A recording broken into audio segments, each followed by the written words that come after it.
à tous et bienvenue dans Bonjour chez vous. Cette semaine se termine déjà et notre thème est la vie chrétienne est-elle une série d'interdits? Nous allons voir la liberté que nous avons en Jésus-Christ et je suis aujourd'hui avec Aurélie et Nadine. Bonjour mesdames. Bonjour Evelyne, comment ça va? Ça va bien, ça va très très bien. On a eu une belle semaine et aujourd'hui donc on la termine. Et on a un beau C'est mon histoire aujourd'hui. On a Yentel qui est venue nous partager son témoignage. Lors de sa conversion, elle était plutôt sous un joug de lois, de règles, de légalisme qui ont vraiment rendu sa vie difficile. Et on va voir comment le Seigneur l'a rencontrée et puis a transformé sa vie pour l'amener dans une pleine liberté. Un beau témoignage qu'on écoutera tout à l'heure. Et aujourd'hui, donc, on va voir que la vie chrétienne n'est pas juste une série d'interdits, bien au contraire, c'est une vie de liberté. Et on en parle avec toi, Nadine, dans la pensée du jour.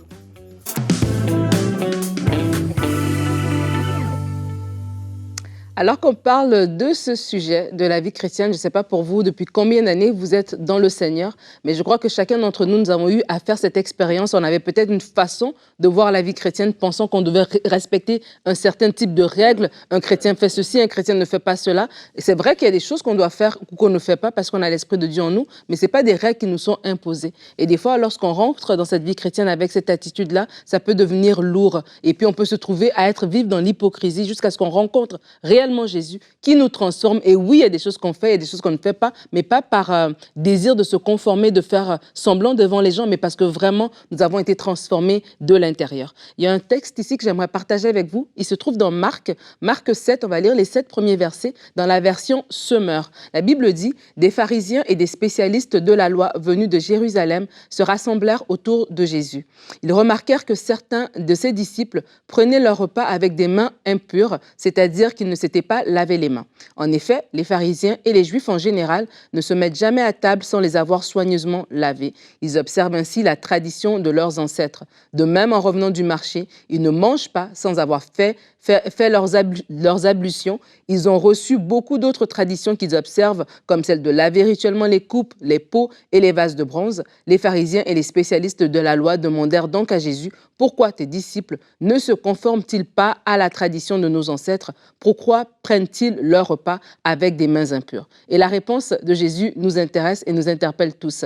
Le Seigneur va dire « Hypocrite, leur répondit-il. Ésaïe vous a fort bien dépeint dans sa prophétie où il est écrit « Ce peuple m'honore du bout des lèvres, mais au fond de son cœur, il est bien loin de moi. Le culte qu'il me rend n'a aucune valeur, car les enseignements qu'il donne ne sont que des règles inventées par des hommes. » Et dans ce contexte ici, lorsqu'on voit tout au long des évangiles, l'attitude des pharisiens, c'est une attitude très religieuse. C'est une attitude d'avoir plein de règles à suivre. Jésus va dire qu'ils ont même des règles qu'eux-mêmes ne peuvent pas faire, mais ils imposent ça aux autres. Et des fois, lorsqu'on vient au Seigneur comme ça, on va peut-être voir des gens qui sont là avant nous, qui sont spécialistes, entre guillemets, mais qui ont plein de règles difficiles à suivre et ça nous met dans une boîte, en fait, jusqu'à ce que nous-mêmes, nous arrivons à rencontrer le Seigneur. Et plusieurs fois, Jésus va confronter les pharisiens en leur disant, vous vivez d'une certaine manière, vous faites certaines choses, mais c'est pas ça l'évangile, c'est pas ça la vraie nouvelle. Comment tu peux ne pas vouloir qu'un homme soit guéri le jour du sabbat, alors que le sabbat a été créé pour l'homme et non l'homme pour le sabbat? Et plusieurs fois, le Seigneur va les confronter pour les amener à sortir de cette mentalité d'interdit et de règles à suivre à une mentalité de vivre pleinement avec le Seigneur. Jésus va dire que si le Fils vous affranchit, vous êtes réellement libre. Et j'aimerais vous amener à avoir cette réflexion. Peut-être que vous êtes dans une mentalité religieuse. Et la mentalité religieuse vous met des lois comme ça, des choses à faire, et vous avez l'impression que c'est inatteignable en fait. Et ça, la religion va vous donner comme une espèce de carotte sur le bout d'une branche, et vous avez l'impression que je dois faire ceci pour mériter. Alors que le Seigneur, vous n'avez pas besoin que vous fassiez ça pour mériter, parce que Christ, à la croix, il a séparé le voile qui le voile de séparation avec Dieu, voilà, et il nous a permis de nous approcher du Seigneur. Alors j'aimerais vous inviter, alors que peut-être la vie chrétienne pour vous est lourde, pas parce que c'est difficile, mais parce que vous avez beaucoup de règles que vous êtes mis dans votre tête, à avoir vraiment cette conversation avec le Seigneur. Seigneur, je viens devant toi sincèrement, je viens devant toi avec mon cœur, je veux te servir, je veux te suivre, aide-moi à vivre une vie qui est vraie, qui est riche, qui est véritable, qui a du sens et non une vie où je fais semblant devant les gens. Amen. L'hypocrisie, c'est malheureusement quelque chose qui est assez répandu dès qu'on est dans la religion, en fait. Ouais, effectivement. On veut, on veut montrer le meilleur de nous-mêmes. On veut que devant les autres, on paraisse être très en accord avec ce que dit la Bible, avec ce qui est enseigné, voire même en faire plus. Mais après, en privé, c'est autre chose. Et c'est ça, en fait, c'est que le danger, c'est qu'on peut en plus imposer ce joug à d'autres. Et c'est là le défi. J'aimerais qu'on regarde tout de suite notre verset du jour, qui aujourd'hui est dans Galates, au chapitre 2 et au verset 5. Tout le chapitre est super intéressant et vous pourrez le lire à la maison parce qu'il parle vraiment de notre thème. On va lire donc le verset 5. « Mais nous ne leur avons pas cédé un seul instant, ni fait la moindre concession, afin que la vérité de l'Évangile soit maintenue pour nous. » En fait, dans le contexte, Paul est retourné avec Tite à Jérusalem des années plus tard, 14 ans plus tard, je crois. Et puis, il y avait des faux frères qui s'étaient immiscés parmi les chrétiens et qui voulaient essayer de réimposer des choses, dont la circoncision, etc., de venir rappliquer la loi alors que la grâce avait été manifestée. Et en fait, Paul dit, nous leur avons résisté. Nous n'avons pas cédé à la pression qu'ils voulaient mettre sur nous. Et certaines fois, on a des gens autour de nous qui veulent nous mettre une pression de « tu dois faire ci, tu dois faire ça, oh, t'as pas fait ça, c'est terrible ». Alors que ce verset que tu as lu dans ta pensée de Ésaïe, c'est tellement ça. Ce peuple m'honore des lèvres, mais leur cœur est loin de moi. Et la première chose qu'on doit se demander, c'est est-ce que mon cœur est proche de Dieu? Est-ce que mon cœur est attaché à Dieu? Et en fait, la liberté qu'on a en Jésus, c'est la liberté de faire ce qu'accomplit la parole de Dieu, en fait. Cette liberté de pouvoir se soumettre à la parole et d'accomplir la parole. Non pas par forcing, mais justement par liberté, par cœur et par amour. Et c'est là toute la différence. Oui. Je pense qu'on n'a pas compris parfois comment se vit la vie chrétienne. Et c'est pour ça qu'on se retrouve dans des systèmes où on pense mériter des choses. Oui. Nadine, au début de sa pensée, a dit quelque chose de très fort. En fait, c'est la transformation que le Saint-Esprit opère à l'intérieur de toi qui te permet de vivre. Oui. C'est parce que Jésus m'a sanctifié, je suis saint, donc je manifeste le fruit de la sainteté. C'est pas par mes efforts que, parce que j'ai fait ci, j'ai pas fait ça, j'ai pas fait ça, que je suis saint. Et je pense que c'est souvent ça qui bloque parfois au début, même pour certains quand ils sont plus loin, c'est qu'on pense mériter des choses par nos actions et pourtant c'est la transformation que Dieu a opérée à l'intérieur de nous qui doit nous pousser à faire des actions. Quand nos actions viennent de cette transformation-là, on va voir qu'en fait c'est évident. C'est simple de faire les choses de Dieu parce qu'en fait, on est conduit par l'Esprit lorsque ça vient de cette transformation intérieure. On va comprendre que les choses qui nous semblaient même difficiles dans le passé d'abandonner, vont partir parce que c'est l'œuvre du Saint-Esprit en nous qui nous pousse à faire et l'œuvre du Saint-Esprit va nous pousser à rester quand même dans un certain cadre qui est le cadre que Dieu veut dans sa parole. Mais quand tu n'es pas poussé par le Saint-Esprit, vu qu'il y a la Bible, tu connais le cadre quelque part, tu sais que je ne dois pas pécher, je ne dois pas faire ci, et tu vas tout faire par tes propres forces pour ne pas pécher, et là tu vas rentrer dans les interdits. Mais quand tu comprends que par le Saint-Esprit qui habite en moi, tout m'est permis, mais le Saint-Esprit va m'amener vers des choses qui édifient, le Saint-Esprit va m'amener vers des choses utiles, tu laisses l'Esprit de Dieu en toi vivre à travers toi, là tu vas voir que c'est pas dur. Ça se fait facilement, c'est ça. En fait, simplement par l'Esprit. Les désirs du cœur sont changés. Et c'est ça souvent que les gens ne comprennent pas. Je pense, j'en ai déjà parlé, mais un jour, je parlais avec une personne et c'est quelqu'un qui aime énormément aller danser, aller en soirée. Puis elle me disait, non, mais moi, je ne veux pas aller à l'église parce que je ne pourrais plus aller danser le samedi soir. Et je lui ai dit, mais tu prends le problème à l'envers, en fait. Tu veux déjà appliquer des choses sans que ton cœur, en fait, veuille le faire. Je lui ai dit, tes désirs vont changer lorsque tu vas t'approcher de Dieu, lorsque tu vas lui donner ta vie. Tu n'auras plus envie d'aller danser sur cette musique-là, tu n'auras plus envie d'aller dans ces endroits-là. Tu vas encore danser, mais tu vas danser pour le Seigneur, mais pas par obligation ou par interdit, mais justement parce que ton cœur voudra. Et c'est là toute la différence. Et tu vas danser. Et il y a des personnes, en fait, qui vont se dire, ben, là, je deviens chrétien, tu ne peux plus faire ces choses-là. Je faisais ça au début, moi. Et on amène cette pensée d'interdit, en fait. Et tu sais, même dans le verset de Galates dont tu as cité, Paul, il a eu ce discernement, en tout cas ce courage, voilà, ce courage, c'est le mot que je cherchais, pour se tenir et dire non, ce que vous faites n'est pas bon. Parce que même Pierre, comme ça, il commençait à être entraîné. Parce que c'est ça qui se passe lorsqu'on arrive dans ce système d'interdit. C'est pas des fois, c'est des choses qui semblent logiques parce qu'on veut quelque part aller mériter. On veut quelque part aller dans les œuvres. Donc on se dit, oui, le Seigneur a tout fait, comme ces chrétiens se sont dit, mais c'est vrai que la circoncision, peut-être là, ça avait vraiment montré que je suis vraiment un bon chrétien. Et donc, du coup, je rajoute ça et ça devient un joug qu'on met sur les gens. Il y a des gens chanter, danser, avoir des tresses, avoir des cheveux longs, se maquiller, tout ça, ça devient des espèces de choses qu'on rajoute sur les gens en se disant, ben, si tu veux être un bon chrétien, il ne faut pas que tu mettes un pantalon, il ne faut pas que tu fasses ceci, alors que ça n'a rien à voir. Mais parce que nous-mêmes, la façon dont on a abordé cette vie chrétienne, c'est sans avoir cette transformation par le Saint-Esprit dont Aurélie disait. Et dans Jean 14, quand Jésus va parler, qu'il va envoyer le Consolateur, il va dire que le Saint-Esprit va nous enseigner et va nous rappeler ce qu'il a dit. Et je crois que c'est important aussi de laisser le Saint-Esprit nous rappeler c'est quoi la parole réellement, qu'est-ce que Dieu veut de nous. Tu parles de cette transformation du cœur, mais c'est ça que le Saint-Esprit va nous rappeler que Dieu veut que nous nous aimons les uns les autres, que nous honorons notre Seigneur, que nous soyons dans sa présence, etc. Dieu n'est pas en train de te dire, ouais, faut que tu aies les cheveux courts, faut pas que tu mettes de couleur dans tes cheveux, etc. Donc vraiment, c'est important de laisser la place au Saint-Esprit et surtout, j'ai envie de dire, les chrétiens de longue date, les chrétiens qui sont là depuis longtemps, ça fait 30 ans que vous êtes là, ne bloquez pas le Saint-Esprit. Le Saint-Esprit peut encore vous enseigner et ne vous mettez pas à la place du Saint-Esprit pour les plus jeunes chrétiens, alors qu'ils rentrent dans la foi en leur donnant directement une série de règles de ce que tu dois faire et ne pas faire, et comme ça, les mettre dans cette boîte dont on a parlé tout à l'heure. En fait, il faut renvoyer les gens vers Dieu, tout simplement. Complètement. C'est parfois, tu m'enlèves les mots de la bouche, Aurélie. C'est vrai. Il faut renvoyer les gens vers Dieu. Et j'aimerais quand même aussi faire une parenthèse, parce que la Bible dit de ne pas de faire de notre liberté un prétexte pour aussi vivre n'importe comment. Tout à fait. Parce qu'il y a des personnes, justement, qui sont trop dans les interdits, mais il y a des personnes aussi qui sont... Il n'y a pas d'interdit et tout. Et il faut faire attention à ça. Comme on dit, la liberté, ce n'est pas du libertinage. Dieu, il nous a donné toujours le choix entre la vie et la mort. Ça aussi, c'est quelque chose qu'on doit savoir. Dieu ne va pas te dire... Et il te suggère de choisir la vie, mais il ne va pas t'imposer, en fait, ce choix-là. Donc, il y a quand même un cadre qu'il va falloir que tu mettes dans ta vie pour pouvoir toujours choisir la vie et vivre dans ce que Dieu a prévu pour toi.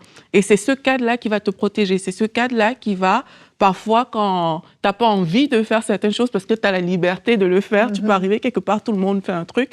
C'est ce cadre-là qui va te dire...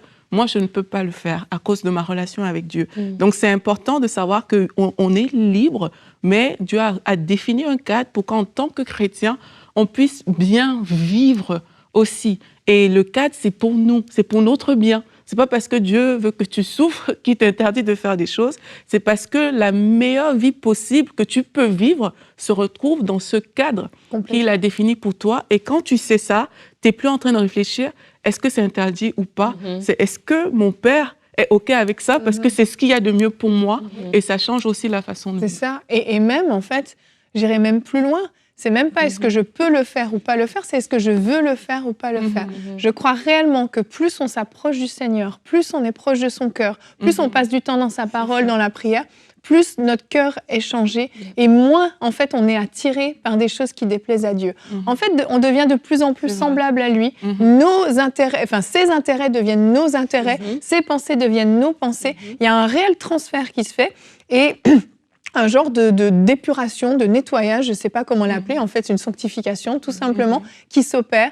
Mais c'est un processus, d'où l'importance de ne pas vouloir toujours imposer un joug d'interdit aux gens, mais de pousser les gens, comme tu le disais, toujours à se rapprocher du Seigneur.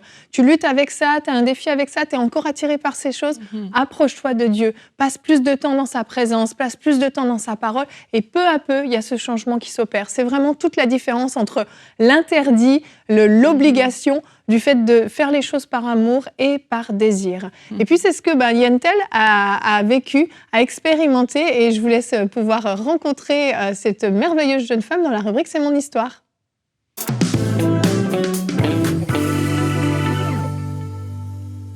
Et on se retrouve pour notre rubrique « C'est mon histoire ». Aujourd'hui, je reçois Yentel. Bonjour Yentel, comment vas-tu? Ça va, merci. Super, merci beaucoup d'être ici pour nous partager ton histoire. Tu vas nous raconter comment en fait t'es passé finalement d'une vie de condamnation, plus dans la religion, dans la loi, à une vraie vie chrétienne heureuse et épanouie. C'est ça. Donc t'es encore toute jeune, mais on va remonter un petit peu en arrière quand même, on va remonter à tes 23 ans. C'est là qu'à ce moment-là vraiment que tu as connu le Seigneur. Comment tu te sentais après ta conversion? Ah, j'étais sur un nuage. C'était vraiment, j'ai vraiment vécu ce premier amour. J'étais émerveillée de tout. J'avais plus d'angoisse. Je vivais vraiment. Tout mon cœur était à Dieu. Wow. Vraiment, ouais. Mais il a fallu parce que je suis vraiment très. En fait, j'ai besoin d'être passionnée. J'ai besoin de vivre, de ressentir, etc. Et ça n'aurait pas été comme ça. J'aurais pas pu le suivre en tout cas. C'est ça, t'aurais pas tenu le coup parce que tu es quelqu'un de passionné. Donc tu vivais cette passion à fond. Tu vas rencontrer ensuite celui qui va devenir ton mari. Vous allez commencer vos fréquentations et même au moment des fiançailles, il y a déjà quelque chose qui va se passer. Oui, alors en fait, on a vraiment senti, en fait avec mon mari, le Seigneur nous a dit que il m'a dit que c'était lui qu'il avait pour moi. Et on a vraiment senti le monde des ténèbres, en fait, qui ne voulait pas.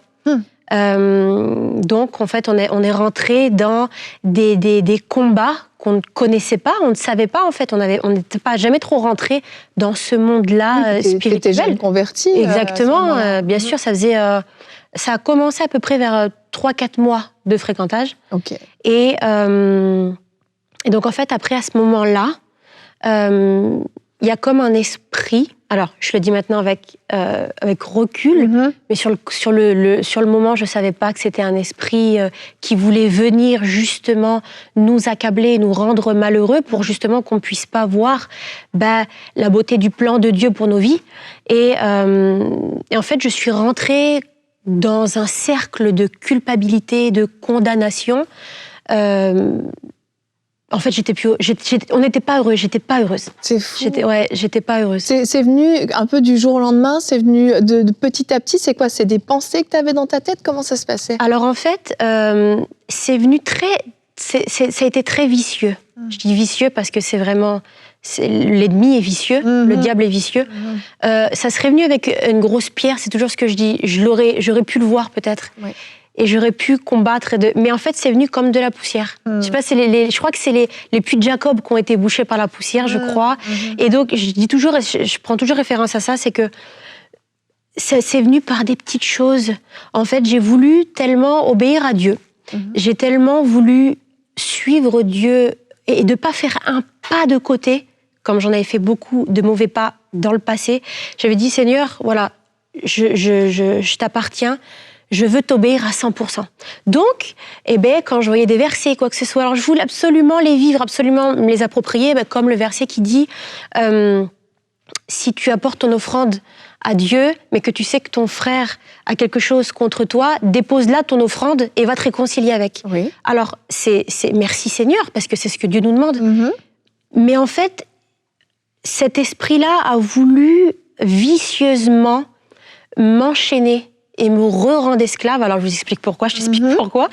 Parce que, en fait, dès que je disais quelque chose à quelqu'un, j'avais peur qu'il le prenne mal. Et qu'il ait quelque chose contre toi, finalement. Exactement. En fait, j'avais peur d'être indigne devant Dieu. J'avais peur, pourtant, avant que je m'engueule avec quelqu'un, il en faut. J'ai du caractère, mais voilà, j'aime bien parler aux gens, etc. Donc, j'avais pas spécialement de problème avec ça. Mais alors, j'avais tellement peur d'être un obstacle pour la conversion de la personne ou quoi que ce soit. Je me disais toujours, Yentel, t'es un boulet, t'es bien que ça va pas ce que tu dis, ça va pas ce que tu dis. J'étais complètement, tout le temps en fait dans la culpabilité. Et en fait, ça m'a réenfermée. Souvent, j'avais cette image d'une prison dorée. Alors dorée, pourquoi? Parce que j'étais chrétienne, donc je me disais, voilà, t'es quand même... Mais en fait, j'étais emprisonnée, mais à 100%. Et exemple, les dimanches, je le vivais vraiment comme un traumatisme. Pourquoi? Parce qu'en fait, au lieu de se dire je vais prendre ma Sainte Seine, c'est le top, merci Seigneur, parce que justement tu t'es donné pour ton corps, pour ton sang, tu m'as pardonné, etc. En fait, c'était qu'est-ce que tu as fait cette semaine-là? Qu'est-ce que tu as mal fait? Exactement. Il y a eu ça, il y a eu ça, il y a eu ça. Mais t'es pas digne. Tu peux pas la prendre, ta Sainte Seine. Tu vois? Alors, je la prenais, mais j'avais toujours l'impression de faire quelque chose de mal. Tu étais sous une condamnation perpétuelle. Complètement. Et je suis arrivée à un moment donné où j'enviais les gens qui n'étaient pas chrétiens. Et je me disais, Seigneur, j'étais plus heureuse avant. Waouh, à ce point-là. À ce point-là. Et comment ça se passait dans ton mariage? Parce que le mariage est arrivé, etc. Oui. Tu es censée être aux anges, normalement, quand tu es jeune mariée. Ouais, bah, normalement, tu es coquette, tu es bien. En plus, on avait fait quelques petits voyages, etc. En fait, je m'étais complètement oubliée. J'étais tellement malheureuse. Alors, je ne sais pas si les gens le voyaient autour de moi, parce que j'essayais de faire. J'essayais de compenser un peu. Exactement, parce qu'on est chrétien, hein, donc faut se dire, et voilà. Mais à l'intérieur de moi, c'était le chaos. C'était le chaos et j'avais pas goût à m'habiller. Pourtant, jeune mariée, on est coquette pour son mari. Mais oui. J'avais pas goût à m'habiller, j'avais goût à rien. Et en fait, j'ai complètement oublié le côté, on est fait corps, âme et esprit. Et le côté corps et âme, j'avais complètement oublié. Et ça ne peut pas être équilibré. Bah, forcément. Parce que si le Seigneur nous a créés sous 3 parties, c'est qu'on a besoin de prendre soin de ces 3 parties. Oui. Et là, donc, tu te laissais aller physiquement et même dans ta personne, tu étais en train de sombrer. Est-ce que à des moments, vraiment, c'est ça, tu te disais, j'étais plus heureuse avant. Ah oui. Tu as été tentée vraiment de retourner dans le monde, ou qu'est-ce qui te retenait finalement? Ce qui me retenait, c'est surtout le regard des gens. Ouais.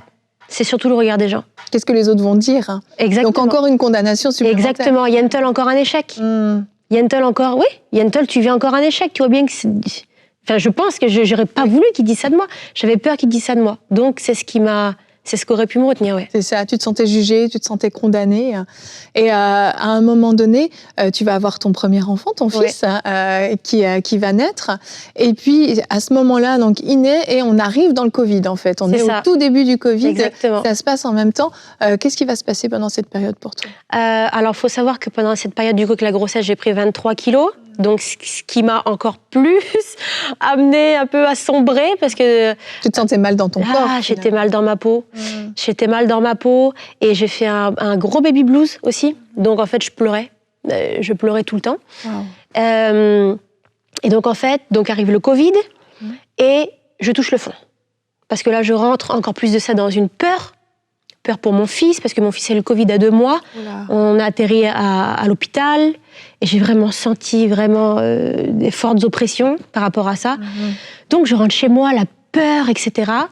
Et là, je dis maintenant, stop. Yentel, t'as touché le fond. C'est plus possible. Tu peux plus te regarder dans un miroir parce que tu te supportes plus. Tu peux plus. Il y a plus rien qui va.